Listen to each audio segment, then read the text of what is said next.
everyone.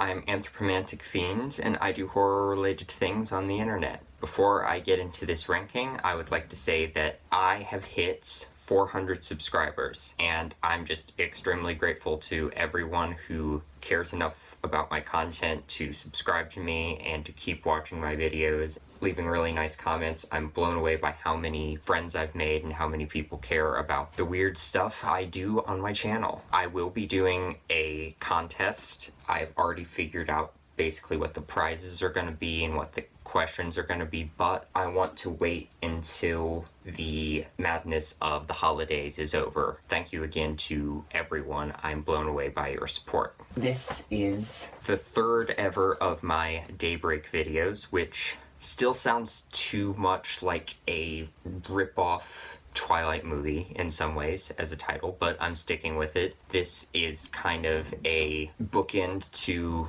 a lot of my Heart of the Night reviews in that I base my reviews for the most part around big, cheap box sets from companies like Echo Bridge and Mill Creek. I try to review every movie in the box set, or at least most of them, and then I will do a Daybreak video ranking all of the movies and then telling you whether or not I think the box set is worth it. I did this for 30 Nightmare movies, and then for the big box of horror, sort of, kind of. If you've seen the video, you know what I mean. Today, I'm going to be ranking all 41 movies in the Horror Collection Volume 1. I reviewed most of these movies starting at the very beginning of this year and then moving into like August or September when I finished them, but I saved Silent Night Bloody Night for December for obvious reasons, so now I have seen every movie that's in here and I can rank all of them for you. If you check my Heart of the Night reviews playlist, I've reviewed every movie in here except for Night of the Living Dead, because, as I've said before, I don't really have anything I think I can add to the conversation on that movie, at least not right now. I will be ranking the movie in the box set, but I do not have a review for that one, but I have reviews for every other movie.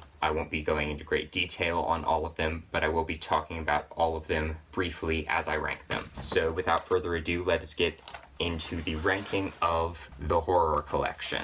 At number 41, we have Moon of the Wolf, and this is a made-for-TV movie, and it plays like a bad soap opera slash murder mystery for the most part, where there's a bunch of mysterious deaths going on in this town, and nobody knows where they're happening really, but surprise, surprise, it's a werewolf. But you can't really do that as your big twist when the title of your movie is Moon of the Wolf, because we already know that. And the box set doesn't really help with that, because the little thumbnail for the movie on the selection screen is a big picture of the werewolf's face. That was really the one big thing it had going for it. I wasn't gung-ho about this movie at all. I found it kind of boring and predictable, especially because they gave it away with the title. It was based on like a book or a novella of some kind, which had a different title that did not reveal anything about werewolves. So they should have just stuck with that. That was a dumb marketing choice. This movie just didn't have like anything to offer. It's not like a movie that I have just all of this loathing and hatred for. If you want to see that, check out my ranking of the 30 Nightmare movies box set and check out my reviews of The Familiar and Meadowwoods, because I hate those movies with a passion. There just wasn't really anything here that I really cared about. It was just kind of boring, which in some ways is kind of worse because I kind of have fun getting angry at really stupid movies, but those also just actively make me feel bad. These just didn't really make me feel anything. Wouldn't especially recommend Moon of the Wolf. Not the worst thing I've ever seen in my entire life, but Just above that at number 40, we have Snow Beast. This is another made-for-TV movie, and it's about a Yeti that terrorizes this little ski resort. It's another just really boring movie. It's a lot of long shots of people skiing with nothing actually happening. The only reason this is ranked above Moon of the Wolf is because it has Sylvia Sidney, who I know because she was in Mars Attacks and Beetlejuice. She plays Juno in Beetlejuice, and she brought a little bit of life to this movie. There was like one fun scene of the Snow Beast terrorizing some people, but it's just really, really boring and unoriginal and uninteresting, and I can't recommend it at all. all, unless you just kind of want to see Sylvia Sidney in a wintry landscape. And if you just want to watch Sylvia Sidney do things, just watch Mars Attacks or Beetlejuice or one of her like early film roles that I need to check out anyway. At number 39, we have Don't Look in the Basement, which is a pretty iconic movie. It was on a double bill with Last House on the Left. It's one of those well-known video nasties, grindhouse type movies. Takes place in this insane asylum. It does have some kind of interesting twisted concepts, but they're handled really flatly and uninterestingly. The movie is filmed in this really flat, unstylish way. The soundtrack sounds like, I compared like the flute sound to like the jazzy soundtrack from It's the Great Pumpkin, Charlie Brown. It's not fitting to the tone of the movie at all. I just felt crummy after watching the movie. It didn't gross me out. It just felt very mean-spirited, but not in a way that was effective or horrific. This movie just was not enjoyable to watch at all. It's iconic for some reasons. I did not enjoy watching this movie at all, and I can't really especially recommend it unless you just want to see a piece of horror history, but I just don't think it's a well-made movie at all. Coming in at number 38, we have Scared to Death. This is a movie starring Bela Lugosi, notable for being his only color film role. Besides that, there's not a lot that's going for this movie. It features him as this creepy professor type character, and there are sliding panels and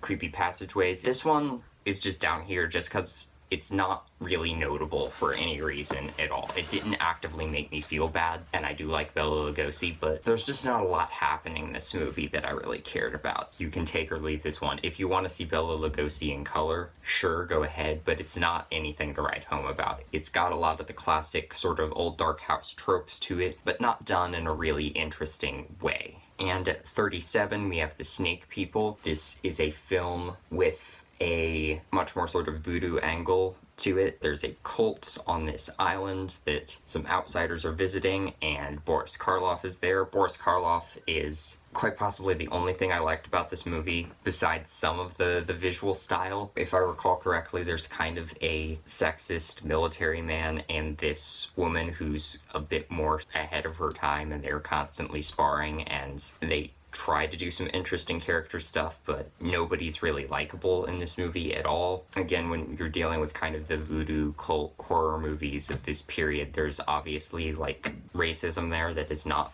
enjoyable to watch in the slightest. Again, this movie just didn't have a lot interesting to offer. It had Karloff in it, and it was trying to do something cool, and it had some visual style that was appealing, but I mostly can't recommend this movie. Coming in at number 36 is King of the Zombies.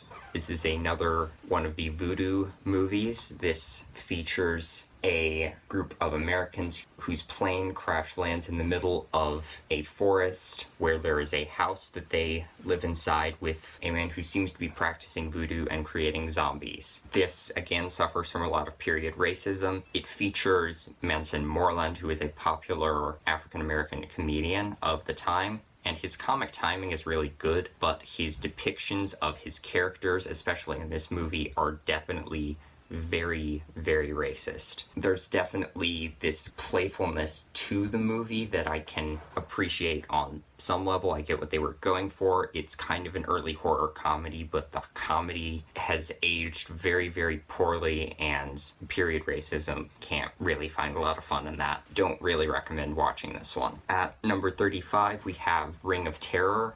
This is about a kid on a college campus who is dared to retrieve the ring off of a corpse in a mortuary. This could have been a short film. It felt like a segment of an anthology horror movie stretched out into a feature-length film. There's even like a wraparound with this creepy narrator and his cat Puma, which he pronounces Puma, which I still don't understand. It feels like a little like creepy urban legend gotcha type short story elongated to the length of a whole movie unnecessarily. It's not bad, but it's also not especially memorable, and it just felt a little bit too drawn out. It's not an especially long movie anyway, but I do think it kind of overstays its welcome. I think this one is a decent watch if you want to check it out, but I don't especially recommend it either. At number 34, we have Silent Night, Bloody Night. It is about a killer who escapes an asylum during the festive season. All hell breaks loose with a crazy axe murderer killing people in an old dark house. This movie is notable for being one of the early slashers. It predates Halloween. It has a definite giallo influence to it. It features notable names like John Carradine, who is the one name I particularly recognized. But the storytelling is really confusing. The print of this movie in the box set absolutely sucks. You can barely see anything. And I didn't even know who the killer was when the movie ended. That's how confusing the movie is. Since I've uploaded my review, I've talked with a lot of people who really like this movie and other people who are kind of with me in the sort of category. It has a dark, bleak winter vibe to it that I think can be appreciated, but the storytelling is just so sloppy. I don't think I'll be revisiting this one often. I may pull it out once in a while in December, but I don't think I'll be watching it that often. At number 33, we have Chamber of Horrors. I legitimately don't remember what this movie is about or why I have it ranked here on the list. I remember that it does take place in an old dark house and it does kind of have some murder mystery elements, and I remember it being okay. If you want to hear my much more developed thoughts on this movie from the time when I actually watched it, go back and watch my review of this one. I remember it being a decent, spooky murder mystery horror thriller movie, and there being some elements of like a will and secret hidden passageways and the like, but I legitimately don't remember the plot for this movie, so maybe I should rank it lower. I don't know. From what I can remember, it was pretty good and might be worth checking out, but if you really want to know, just go back and watch my review. At number 32, we have The Devil's Hand. This is a movie about a man who is lured into this underground evil cult by his then girlfriend and then subsequently tries to free himself from said cult. This movie is not especially stylish or memorable, except for the fact that the actor who plays the evil cult leader in this movie is the same actor, I will put his name down here, who plays Commissioner Gordon in the 60s Batman series. And I find that delightful. This one is a bit of fun for that reason, but it's not super interesting. It's a nice little spooky story with Commissioner Gordon as an evil cult leader, so if you want that, give this a watch, but it's not especially memorable or exciting. Coming in at 31, we have The Human Monster. This is a movie starring Bela Lugosi. This takes place in London, and there are a series of murders going around that are clearly organized by an evil crime boss, and there are dark experiments happening featuring an evil scientist, Bela Lugosi, if I recall correctly, and his wonderful creepy henchman. It also has a twist at the end of the film that I was not expecting, so I think that is why this one is ranked a little bit higher. I've heard a lot of other people say that this movie is one that they really like, including people like Christopher Lee talking about watching this movie when they were kids and it creeping them out. Again, I think it's a part of horror history that needs to be watched. I think it's even based on a novel, but this one was just okay for me. It's another one of Lugosi's decent, low-budget affairs that I think is worth looking into. Coming in at number 30, we have The Gorilla. This is another Lugosi film. It is kind of a horrific comedy murder mystery set in an old dark house featuring Lugosi as the butler and the Ritz brothers, a comedy group of the time, as the detectives in the house, and they're total buffoons. It's kind of fun, but the Ritz brothers kind of just feel like second-rate Marx Brothers or Three Stooges to me, and their comedy just doesn't connect for the most part. Most of the scenes that I found funny with them is when they're the butt of the joke or being played off by Lugosi as the butler, because they're really condescending towards him as the butler and suspecting him of things, and I think he even punches them at one point, and I remember that really delighting me. I don't remember being in love with this movie, but it's a pretty fun thrill ride, so I do recommend checking it out maybe at least once. Coming in at number 29, we have The Ape Man. This is another low-budget Lugosi vehicle featuring him as a scientist who has discovered this serum that comes from apes, and he's tested it on himself, and he's started to turn into an ape a little bit himself, and he's trying to find a cure. And I think it's very Murders in the Rue Morgue-ish in that he also has an ape with him which may be going around and killing people. Didn't blow me away or anything, but I enjoyed seeing Lugosi. I think his half ape, half human makeup in the film is fairly memorable, and I think it is worth checking out just for that. Check it out for Lugosi, but not an especially memorable movie for me. In the number 28 spot, we have The Sphinx. This is more of a murder mystery. It features Mr. Lionel Atwill, who I absolutely love, playing twin brothers, one of whom can speak and one of whom can't, one of whom is supposedly benevolent and one of whom is a killer. The evil killer brother, known as the Sphinx, is killing people, and a detective has to go and put a stop to it. This is one of those moments where they've marketed a spooky mystery as a horror movie in one of these box sets, which kind of pisses me off sometimes, but usually they're okay. And this one is okay. I felt like it had some decent suspenseful scenes around the end, and it did take me by surprise in a few instances. I always love seeing Lionel Atwill in movies, but again, this is one of those kind of middle-of-the-road low budget 40s, I think, productions that really doesn't do a lot for me, but it does feature an actor that I like, and I think it is an okay watch if you want to give it a shot. Coming in at number 27, we have Mutant. This is a film from the 80s featuring two brothers who drive into this town that is beginning to be infected by some kind of mutation that has escaped from a laboratory and is turning people into mutants, which are basically just zombies. I didn't find the characters in this film especially likable, at least not at first. I don't think it should have to take such a dire situation to make you like the characters, but because of that dire situation, they do become a little bit more compassionate and help each other out a lot more, and I cared about them a little bit more in this zombie-infested situation. And I thought the zombie makeup in this film was really, really good, and the score by Mr. Richard Band was actually pretty epic. So I do think this one is worth a watch. I don't think it's a must-see, but it does have elements going for it that I liked. Coming in at number 26, we have Sisters of Death. This movie features a sorority who are invited to spend time in this remote cabin, which, like idiots, they decide to go to and stay in,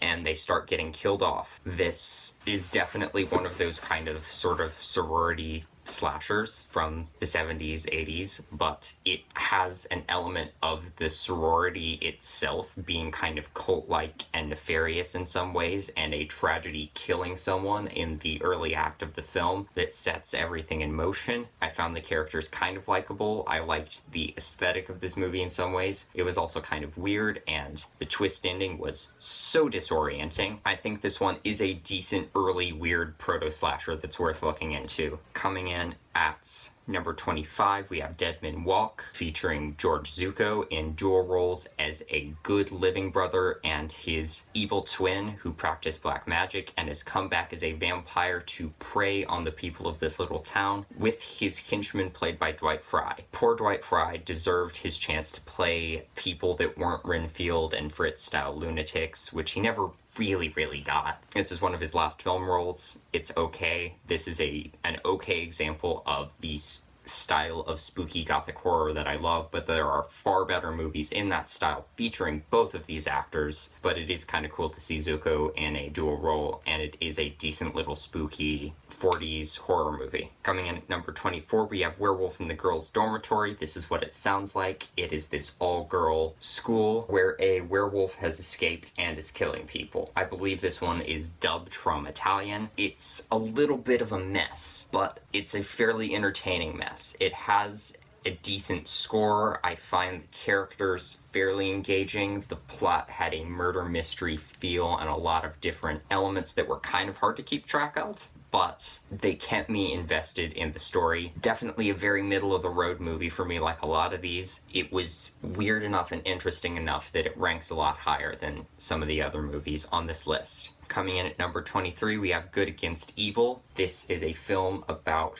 a satanic cult. I believe a child has kind of been born into the cult and has to kind of live as a part of it. This is a very sort of classic occult horror movie. I compared this to the likes of Rosemary's Baby or The Exorcist or The Omen, or even movies like Suspiria and Inferno. It has that kind of eerie 70s occult horror vibe, albeit a little bit lower grade than those other films. But the ending of the movie just kind of cuts off. I feel like the story didn't end. They just didn't tell the ending. They were like, oops, we ran out of money. Let's not actually film the ending and just put it out as it is. It does have some decently creepy, kind of spooky cult scenes going for it, but the story kind of just peters out at some point. Coming in at number 22, we have The Invisible Ghost. This is another low-budget Lugosi vehicle. This features him as a man who believes he can see his dead wife and kind of sleepwalks through a certain day, believing that he can see her, and it's a very kind of sad story in a lot of ways. This one is another old dark house movie. It has a murder mystery element, but also this little sliver of supernatural to it that I really enjoyed. This does feature a really good, eerie, sympathetic performance from Lugosi. Not one of his most memorable film roles, but one of the better low-budget Lugosi films that I have seen. Coming in at number 21, we have The Monster Maker. This features a concert pianist. This scientist falls in love with his daughter and decides, in order to get him out of the way, to inject him with this disease that starts to enlarge his features and ruin him. And it's a very disturbing story for the time that it came out. It's another black and white kind of mad scientist monster movie, but the disease that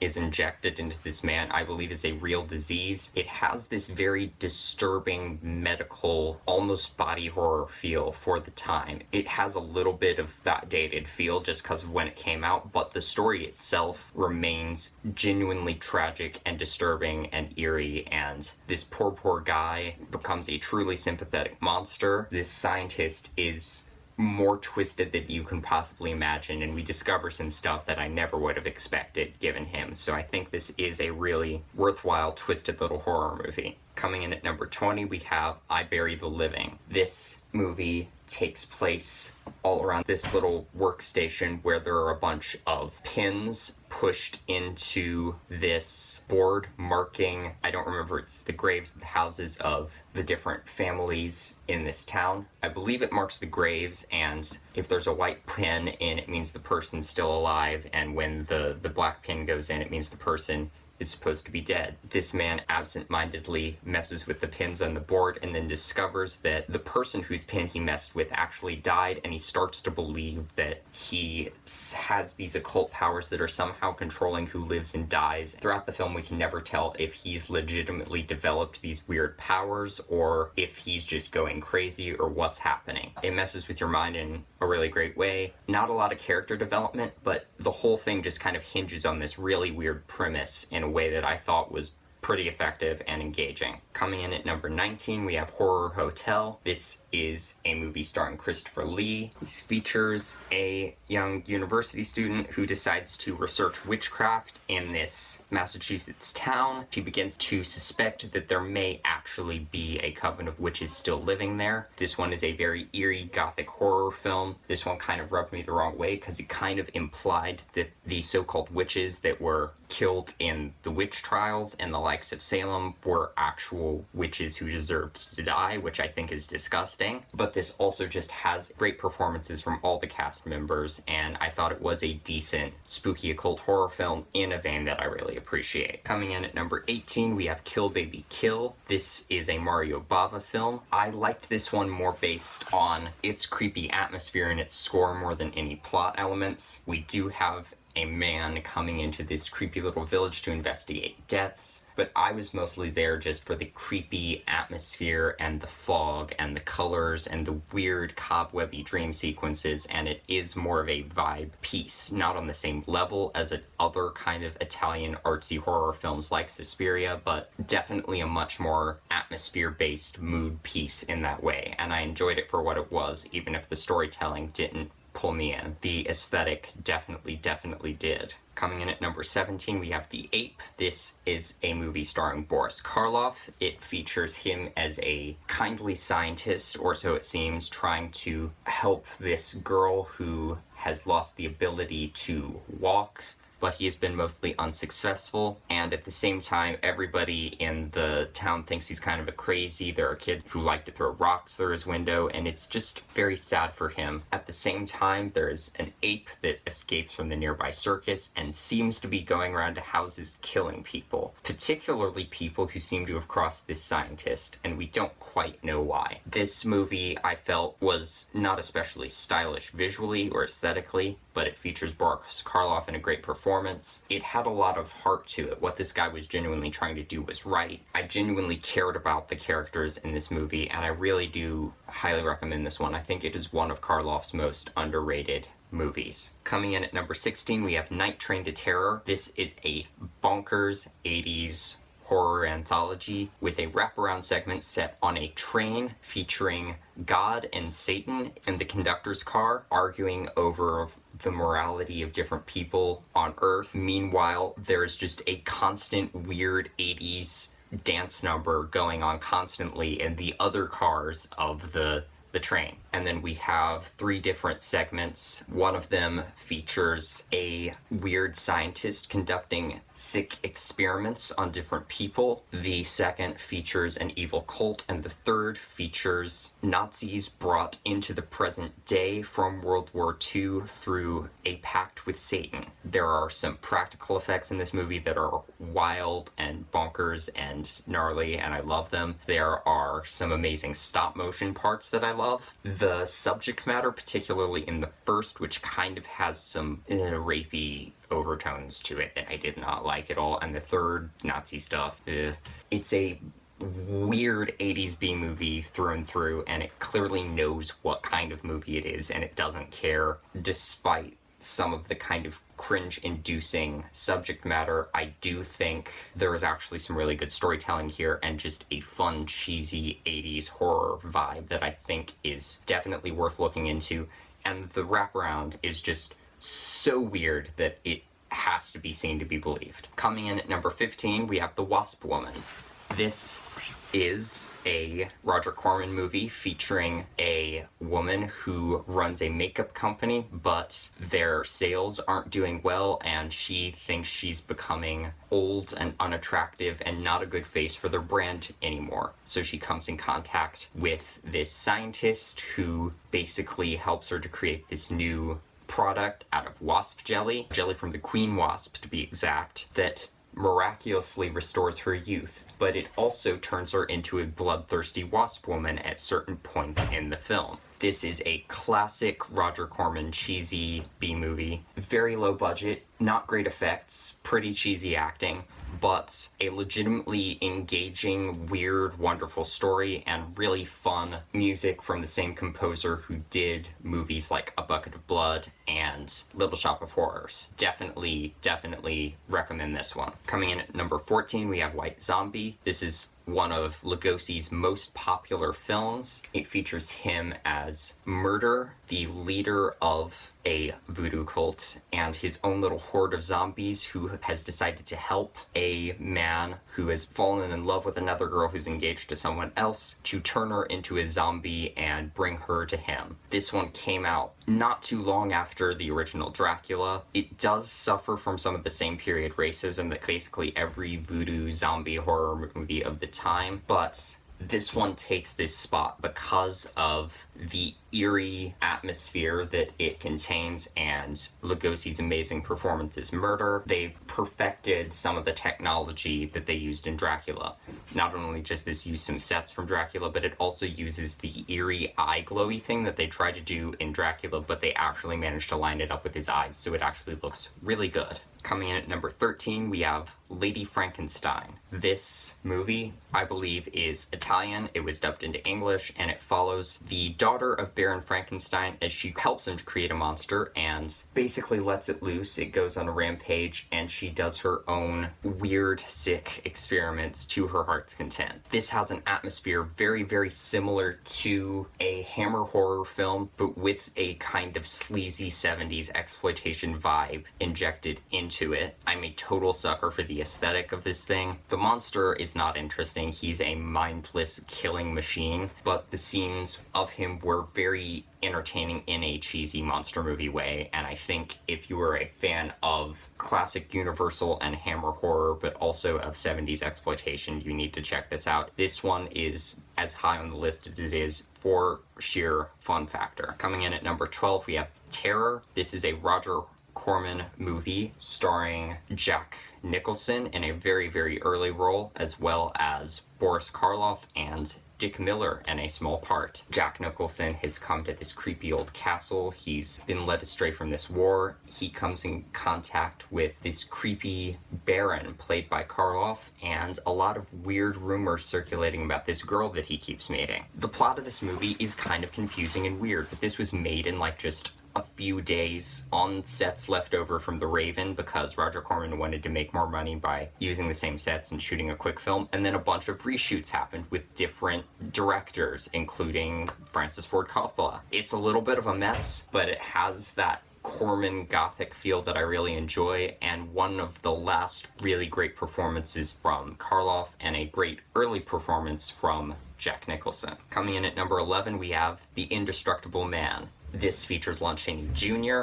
as a murderer who is on death row and is given the chair. Then his body is taken in by a scientist and experimented on. He is brought back to life. The cell structure of his skin has been changed so that he's basically brutally strong and his skin is entirely impenetrable, and he goes around trying to pick off gang members. But also his vocal cords have been fried so he can't talk. This has kind of a gangster film vibe that I enjoy mixed with 50s sci-fi horror. Great performance from Lon Chaney Jr., legitimately suspenseful, engaging story. Highly, highly recommend checking this one out. Coming in at number 10, we have The Ghost. This is a gothic horror film starring Barbara Steele. I don't want to give too much away, and again, it's been a while since I've seen this movie, but long story short, she seems to be haunted, and we don't know if this is actually the ghost of her former husband or someone playing tricks on her or what's quite happening, but this is another one that's up here on atmosphere points for the most part. Barbara Steele gives an amazing performance. The plot is kind of confusing but legitimately engaging, and it's just steeped in gorgeous gothic atmosphere. Definitely recommend this one if you like moody gothic period pieces. Coming in at number 9, we have The Devil's Nightmare. I don't recall if this film is Spanish or Italian, but it has been dubbed into English, and it follows a group of people who are sent into this castle. Why? I don't remember. They seem to each represent some kind of a deadly sin. Because of what one of them has done, a succubus has appeared in the castle and is killing them off one by one in the way she sees fit according to the deadly sin that they have committed. This movie is really weird. The plot's really freaking confusing, but I absolutely love it. It has an eerie gothic mood piece feeling, as well as just a cheese and fun factor, and the score for this movie is to die for. It has a recurring theme that has stuck with me since I saw this movie back in the early part of this year. One of the most underrated horror themes ever, I think. Great film. check it out. Coming in at number 8, we have The Last Man on Earth. This is an adaptation of Richard Matheson's I Am Legend. This stars Vincent Price as a man who is struggling to stay alive in a world that has been overrun by a vampire apocalypse. Really depressing movie. Features an amazing performance from Vincent Price as somewhat jaded, a little bit sad, slightly insane. We're not quite sure whether we're on his side or not at one point. Production value definitely leaves something to be desired, but I feel like his performance trumps that for me completely. I will never get over his friend saying, "Morgan," outside his door and just banging on it. It kills me every single time. I love it. Check this movie out. It's great. Coming in at number 7, we have Carnival of Souls. A woman falls off a bridge and seems to have just barely gotten out with her life. She starts seeing visions of this nearby carnival and of this creepy man with dark circles around his eyes and just other strange visions, and she feels that she is slowly starting to lose her grip on reality. This is a very low budget film, but it is iconic for a reason. It has a surreal, dreamlike feeling to it. There's a total feeling of helplessness that I think is really well done, and the ending of the movie did take me off guard the first time I saw it, and I thought it was wonderful. This movie is a classic for a reason. Watch it. Coming in at number 6, we have Dementia 13. Kind of murder mystery, kind of gothic horror, kind of slasher, set in this creepy old remote mansion. Are you sensing a pattern yet? This is Francis Ford Coppola's debut film, produced by Roger Corman. It has a lot of different elements that I think are all really well done, especially considering the budget. It is legitimately disturbing in some places, especially considering this was Francis Ford Coppola's first film. Good job. Check this movie out. It's a great early proto-slasher. Coming in at number 5, we have The Satanic Rites of Dracula. This is, I believe, the last entry in Hammer's Dracula series. This features Christopher Lee as Dracula, except he's got a total doomsday apocalypse plan, and he's basically a James Bond villain now, and Peter Cushing has to get into his evil secret lair because Dracula has an evil secret lair hidden in the city now. It's taking the classic formula of a Hammer Dracula movie and injecting it with basically a James Bond film. And it's pretty silly, but it's still got great performances from Cushing and Lee, and it is a really fun Hammer movie. I do recommend looking into it. Coming in at number 4, we have A Bucket of Blood. This is another Roger Corman classic. It stars Dick Miller as a struggling poor guy who works at this cafe that is also an art gallery, and he's struggling to make it in life, and he wants to be an artist, but he's bad at sculpting, until one day he figures out that if he puts either dead animals or dead people inside his sculptures, they become very lifelike. So he starts killing people and putting clay around them and creating his sculptures that way, and he starts getting really popular and really full of himself. It's a great little low-budget horror comedy from the amazing Roger Corman. This is where Dick Miller's Walter Paisley character comes from, that he subsequently played in a bunch of other movies. This movie has been talked about a lot already. It's a classic. It's really fun. Watch it. Coming in at number 3, we have The Devil Bat. This stars Bela Lugosi as a vengeful scientist who has been working with a perfume company. He creates a new cologne that has a scent that will attract his devil bat that he has bred, that will go and kill anyone he rubs this new scent on, and the bat will subsequently scream bloody murder. It sounds like a screaming goat. It's amazing, and start killing them off one by one. So there's a murder mystery going on. There's a crazy devil bat flying around. Lugosi is being his wonderfully sinister self. This movie is really cheesy, really low budget, really fun. I love this movie to death. I highly recommend watching it. Number 2, we have House on Haunted Hill. This is a classic William Castle film starring Vincent Price as a wealthy socialite who invites a bunch of people he doesn't even know to stay in this creepy old house for one night for a large sum of money. This movie has legitimately creepy moments. It has a fun, spooky, classic haunted house vibe to it, with some nefarious goings-on between all of the characters. This movie spooked me legitimately the first time I ever saw it. It's iconic for a reason. I don't know what else I need to say about it. Watch it. And coming in at number 1 is the same movie from 30 Nightmare Movies that needs no introduction, and I still haven't reviewed, Night of the Living Dead. Because it's Night of the Living Dead, What else do I need to say? Overall, do I recommend getting this? Yes, I absolutely do. Not all the movies in here are good, but it has a lot of the better ones that are public domain and some really underrated gems like The Devil's Nightmare that I think deserve a lot more attention. That is my ranking. Thank you for watching my video, and hopefully I will see you in another one. Bye!